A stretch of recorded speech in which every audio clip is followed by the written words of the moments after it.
Will you marry me? Why do you have to wait till now? After getting another woman pregnant? I didn't want this to happen, I swear. I'm here to tell you my personal story. Listen carefully and learn. The story of how I sacrificed everything for a man, only to find out he has someone pregnant for him. They say a woman's strength is measured by how much she can endure, but nobody tells you what it costs her.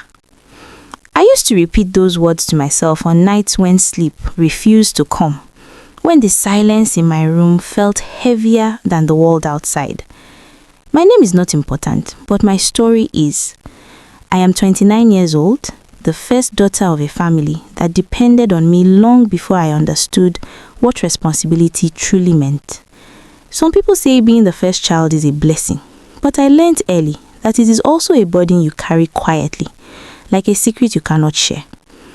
My father had been sick for years, his body growing weaker each day, his voice losing the strength it once had. There were mornings he would call my name softly. "My daughter, are you there?" And I would rush to his side, forcing a smile. Papa, you need to be strong and get better. My mother was not any better. Her illness came like a stubborn shadow that refused to leave. Some days she could barely stand, and I would sit beside her, holding her hand as she whispered, "You are strong. You will carry this family." I always nodded, even when I wanted to ask, but who will carry me? My younger siblings were still in school, full of dreams that had no idea how expensive they were. They would call me sometimes, their voices filled with worry. "Sister, the school has given us a deadline again," one would say. "If we don't pay, they will send us home." And I would pause for a moment. Please give me more time, I will pay. "Don't worry, I will handle it." It became my favorite lie, the one I told to protect them from the truth I was living. Every day felt like a race I could not win. Hospital bills piled up on the small table in my room, each paper screaming for attention I could barely afford. I would pick them up one by one, calculating, subtracting, hoping the numbers would somehow change, but they never did. At night, I would sit alone and whisper to myself, "You have to keep going. You have no choice." Sleep became a stranger to me. I worked more than one job, moving from one place to another, chasing money that disappeared as quickly as it came. Sometimes, in the middle of it all, I would catch my reflection in a mirror and stop for a second. "Who are you becoming?" I would ask quietly. But there was never time to answer. The next call would come, another bill, another need, another reminder that my life was not entirely my own. And so I kept moving, carrying everyone, everything, hoping that one day, somehow, the weight would become lighter. I met him 5 years ago, at a time when my life was not as heavy as it later became. Back then, I could still laugh without thinking about tomorrow, and hope felt like something I could hold in my hands. He came into my life like a gentle promise, the kind that speaks softly but makes you believe in something bigger. I remember the first time we spoke, he looked at me with eyes full of dreams and said, "I may not have much now, but I know where I am going." I smiled and asked him, "And where is that?" He laughed lightly and replied, "To a place where I will never struggle again, and you will be proud of me." Those words stayed with me. They wrapped around my heart in a way I could not explain. He did not have stability. That much was clear. Some days he had work, some days he did not. His plans were always bigger than his reality, but I chose to see the future he described instead of the present he lived. People around him did not believe him. I could hear it in the way they spoke. "He talks too much," someone once said. "Dreams do not build a life," another added. But I stood beside him and told him, "I believe in you, even if no one else does." He would look at me with gratitude and say, "You are the only one who sees me." And I held on to that because it made me feel special, like I was part of something that would one day become great. As time went on, I found myself investing more than just my emotions. I listened to his plans. I encouraged him when he felt discouraged. I carried his worries as if they were my own. There were nights he would sigh deeply and say, "I feel like giving up." And I would sit close to him and whisper, "No, don't say that. You will make it. I know you will." He would take my hand and reply, "If I ever succeed, it will be because you stood by me." I believed him. I believed every word, every promise, every dream he painted in the air between us. I thought I was building something solid, something that would one day stand strong enough to carry both of us. I thought I was helping him rise, not knowing I was slowly sinking. I thought I was building a future. I didn't know I was digging my own grave.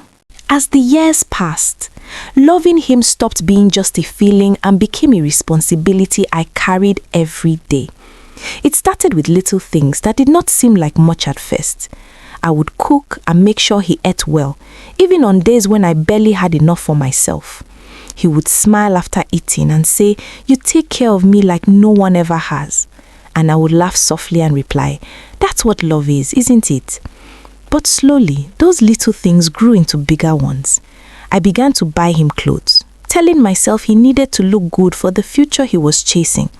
Sometimes he would look at himself in the mirror and say, "One day I will repay you for all this." And I would answer, "I am not doing it for repayment. I'm doing it for us." When his rent became a problem, I stepped in without thinking twice. He sounded tired that day when he called me. "I don't know what to do. I might be asked to leave," he said. I paused for a moment, then told him, "Don't worry, I will handle it." And I did. I paid it, just like that, convincing myself that this was what partners did for each other. When he talked about starting a business, I became his strongest supporter. I listened to his ideas carefully, even when they did not make full sense, and I told him, "This can work. You just need a push." He looked at me with hope and asked, "Do you really believe in me?" And I said, "I always have." So I gave him the money to start. Money I could barely spare, money that came from sleepless nights and endless sacrifices. He called it our investment, but deep down I knew it was mine. And then, one day, I went even further. I bought him a car. I remember handing him the keys, my heart beating fast, waiting for the joy on his face. He looked at me in disbelief and said, "You did this for me?" I nodded, smiling, and replied, "We are building a future together." He hugged me and whispered, "I will never forget this." But as I gave more, I began to notice something I had ignored for too long. I was giving everything, and he was giving me words, excuses, and promises that never seemed to take shape. Whenever I brought up the future, especially marriage, he would change his tone.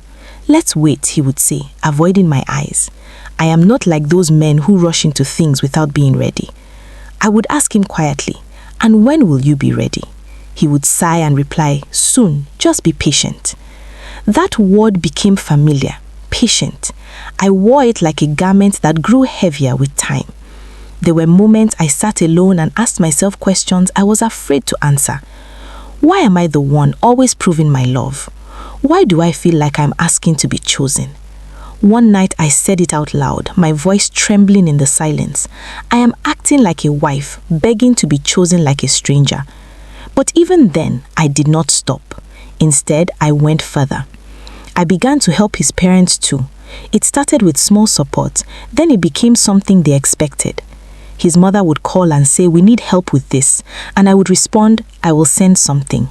It reached a point where his family looked at me as someone they could rely on completely, and I accepted it, thinking it meant I was already part of them. But as the years stretched on, something remained missing. 5 years passed like a long, silent question with no answer. 5 years and not even a promise ring. One quiet night, when the world had gone still, and even the noise in my life seemed to pause, I found myself standing in front of a mirror. It was not planned, it was not intentional, it just happened, as if something inside me had called me to stop running for a moment. I stood there, and looked at my reflection for a long time, longer than I ever had before. At first, I did not recognize the woman staring at me. Her eyes looked tired, not the kind of tired that sleep could fix, but the kind that came from carrying too much for too long. I leaned closer, studying my face, and I noticed lines that had not been there before. Faint but present, like quiet reminders of everything I had endured. My shoulders looked heavy, as if they were holding up a weight no one else could see. I touched my face gently and whispered, "When did you start looking like this?" The room was silent, but in that silence, it felt like my reflection was answering me. "You stopped looking at yourself a long time ago," it seemed to say. I swallowed hard and took a deep breath. "No," I replied softly. "I was just busy. I had responsibilities." But even as I said those words, they did not feel strong enough to defend me. I kept staring, and something inside me began to break open. "Is this what strength looks like?" I asked quietly. "Or is this what happened when someone forgets themselves?"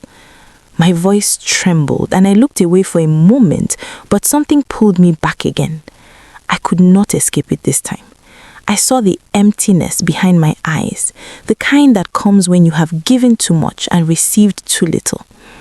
I shook my head slowly and whispered, "What happened to you?" And for the first time, I allowed myself to answer honestly. "You gave everything away." The truth settled heavily in my chest, and I felt my eyes fill with tears. I placed my hand against the mirror as if I could reach through and comfort the person I saw. "You are strong," I told her, my voice breaking, "but you are also tired." There was no one else in the room, but it felt like a conversation that had been waiting for years. Then a thought came to me, simple but sharp, cutting through everything I had been avoiding. I looked directly into my own eyes and asked, "If you collapse today, who will carry you?" The question echoed in my mind, louder than anything I had heard before. I opened my mouth to answer, but no words came out, because deep down, I already knew the truth. No one would. The morning after that night, in front of the mirror, I made a choice I had never made before. I chose myself. I chose to put my own life, my own dreams, and my own future above everything and everyone else. I sat down with a pen and a notebook, and I wrote the first words of a plan that belonged only to me. I decided to apply for a visa to Canada. It was a small piece of paper, a permission to leave, but to me, it felt like a doorway to freedom. I started the process with hope, though the hope was fragile, wrapped in fear and doubt. The days that followed were not easy. Applications were rejected, letters came back with polite refusals, and each one felt like a small dagger in my chest. I counted my money carefully, juggling what little I had between the bills I could not escape and the new dream I was trying to fund.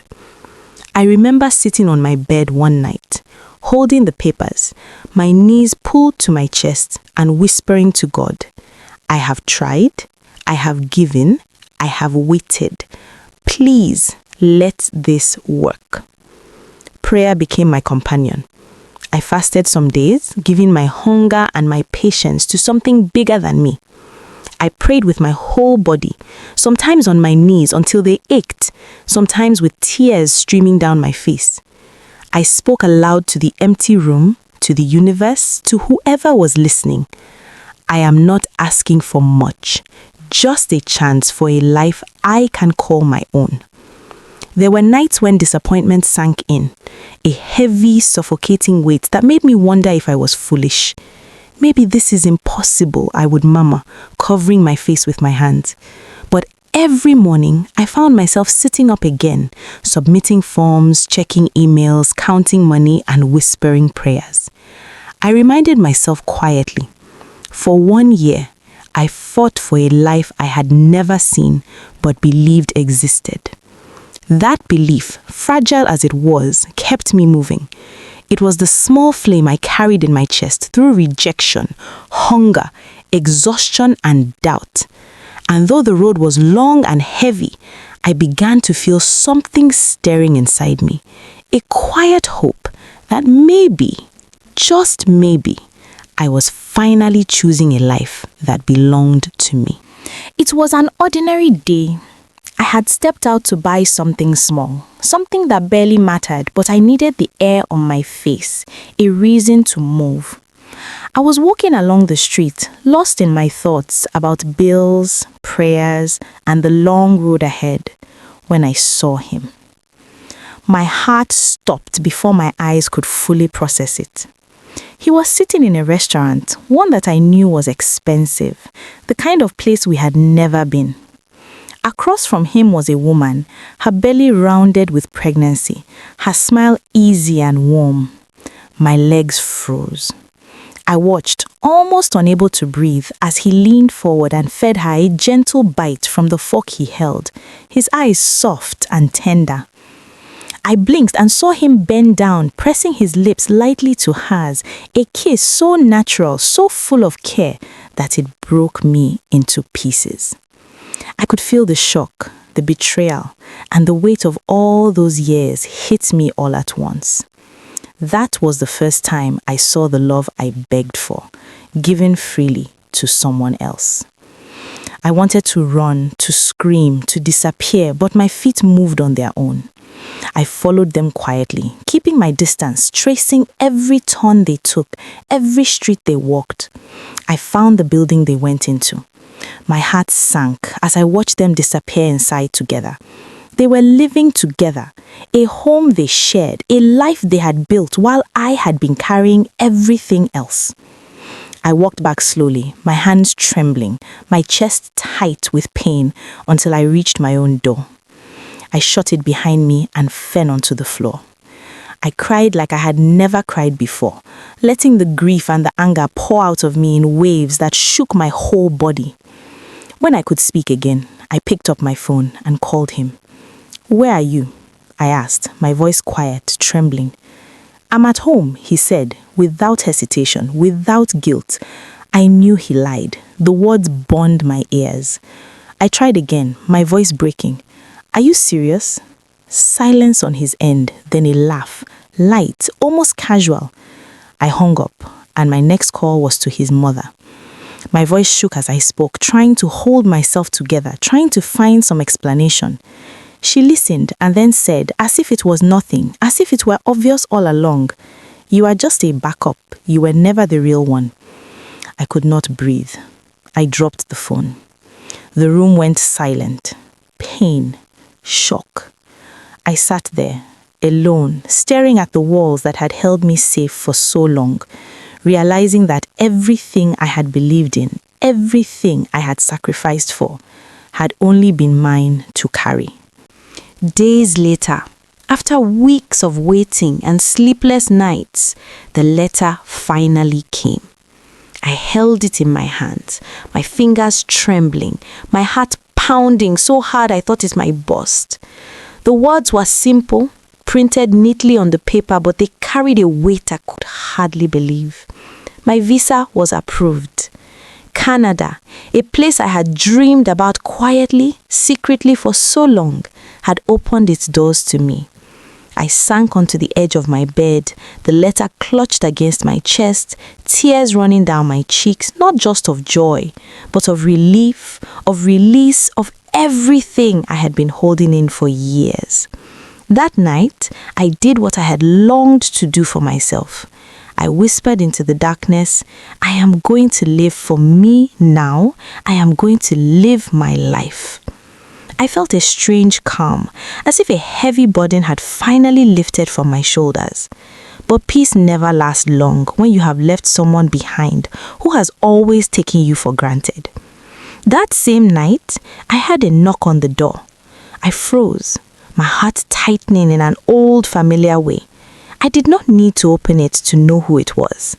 He stood there, wearing a nervous smile that I remembered all too well. But this time it was different. There was an urgency in his eyes, a desperation that had never been there before. "Please," he said before I could speak, "I need to talk to you." I stepped aside and let him in. He did not sit. He barely breathed. He pulled something from his pocket, a small velvet box, and opened it. Inside was a ring, simple yet shining, like a promise that had been kept too late. "I am sorry," he said, his voice shaking. "I should have seen it sooner. I should have chosen you. I cannot bear to lose you. Will you marry me?" He reached for my hands, his fingers trembling as he held mine, his eyes searching mine like a man trying to find his life in someone else's gaze.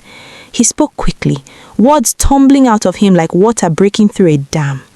"I will change. I will be better. I will give you the life you deserve.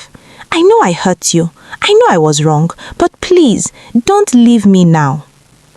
I looked at him, at the man who had taken everything I gave and never returned even a promise until this very moment. I felt the old warmth of love, the longing I had carried for years, but it was buried under a layer of ice I had built around myself.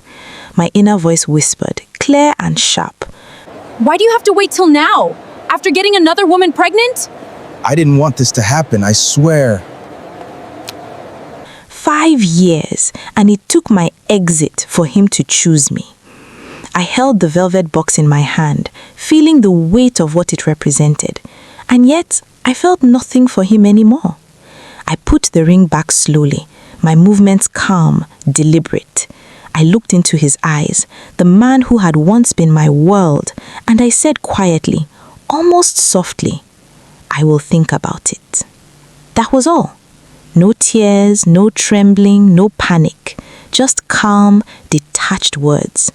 I could see the hope draining from his face, the desperation sharpening like a knife, but inside me, I was already gone. I had left him long before he even knelt. I had left the pain, the waiting, the sacrifices, and the heartbreak behind. He did not understand, and perhaps he never would, that love cannot be forced, that loyalty cannot be demanded, and that a heart broken too many times cannot suddenly remember how to trust. And in that quiet room, filled with his pleas and promises, I felt a strange serenity. I had survived him. I had survived everything. The door of my new life had opened, and I was finally ready to step through it, even if he would never walk with me.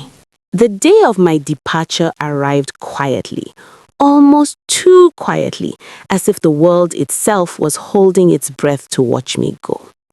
I packed my bag slowly, folding each piece of clothing carefully, feeling the weight of every memory, every sacrifice I had carried over the years. The taxi ride to the airport was silent. My mind wandered, thinking of the life I was leaving behind, the streets I had walked 1,000 times, the rooms I had cried in alone, the love I had given freely and never received in full. When we arrived, the terminal was bustling, full of people saying goodbyes, laughing, crying, but I felt removed from all of it, like I was watching life through a glass wall. My mother stood beside me, her hands trembling as she clutched mine. Tears rolled down her cheeks, silent and unstoppable. "My daughter, I don't want to let you go, but I know this is your time." I held her face in my hands and kissed her forehead. "I will make you proud," I said, and for the first time, I felt the weight of her pride on my shoulders, a weight I was ready to carry in a different way.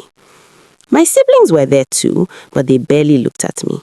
One or two mumbled polite goodbyes, their voices flat, their eyes avoiding mine. I felt a hollow ache in my chest. The people I broke myself for had already moved on, I thought bitterly, the truth hitting me harder than any words could. I searched for him in the crowd, the man I had given everything to, hoping perhaps for a last glimpse, a goodbye, a sign of regret. But he was nowhere. No words, no presence, no closure. I realized then that closure is never given, it is taken, and I was taking mine. I stepped forward toward the gate, my luggage rolling quietly behind me, my heart both heavy and free at once. I looked back at the faces I loved, the faces that had not understood the depth of my giving, and whispered one final truth to myself, a secret I carried like a banner into the future. I didn't just leave my country, I left the version of me that tolerated less. And with that, I walked through the sliding glass doors, leaving behind the past, leaving behind the weight, leaving behind a life that had tried to bend me but could not break me. Life in Canada was nothing like I had imagined, and yet everything I had hoped for. The first months were hard, harder than I expected.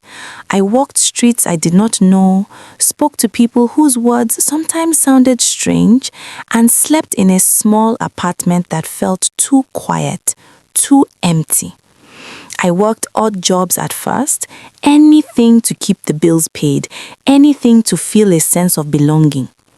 Some nights I would sit by the window, looking at the lights of the city and whisper to myself, I am here. I made it. Now I must survive. Days turned into weeks, and weeks slowly into months. I learned how to navigate the subway, how to shop without fear of the unknown, how to speak my mind in meetings even when my voice shook. And then one day, I landed a job I had once only dreamed of, a position that paid well, that gave me independence, that gave me control over my own life for the first time. The money was not just numbers, it was freedom. I could pay my bills without fear, save, even dream larger dreams. I could breathe without carrying everyone else's weight on my shoulders.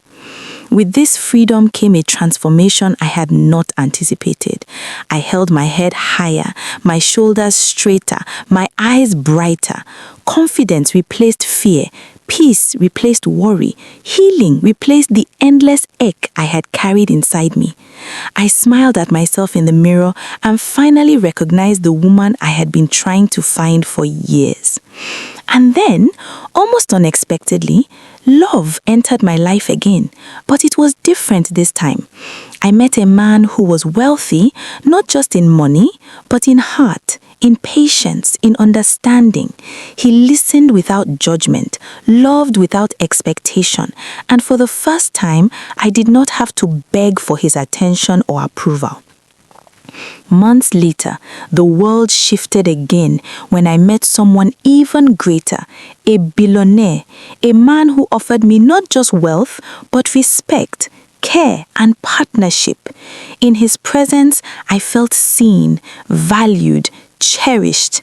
I whispered quietly one evening as I sat by the window, looking at the life I had built. For the first time, I was loved without begging. And in that moment, I realized that all the pain, all the waiting, all the sacrifices had led me here, not to someone else's choice, but to my own life, my own freedom, and the love I had always deserved. Listen closely because I want you to hear this, truly hear it. Never build a man while abandoning yourself. Do not give pieces of your heart, your time, your body, your soul to someone who cannot see your worth, because in the end, it is yourself you will lose. Love should not feel like sacrifice without return. If every word you speak, every coin you give, every tear you shed goes unvalued, then it is not love, it is endurance at the cost of your own life. And sometimes, just sometimes, God removes you from what you begged for, from what you prayed for, from what you fought for, not as punishment, but to give you what you truly deserve. To give you a life where you are chosen freely, where you are respected, where you are loved without conditions, without hesitation, without begging. Remember this. Hold it close, because your heart, your time, your life is the most precious gift you have. Guard it, honor it, and never settle for less than the love that sees you, values you, and lifts you always.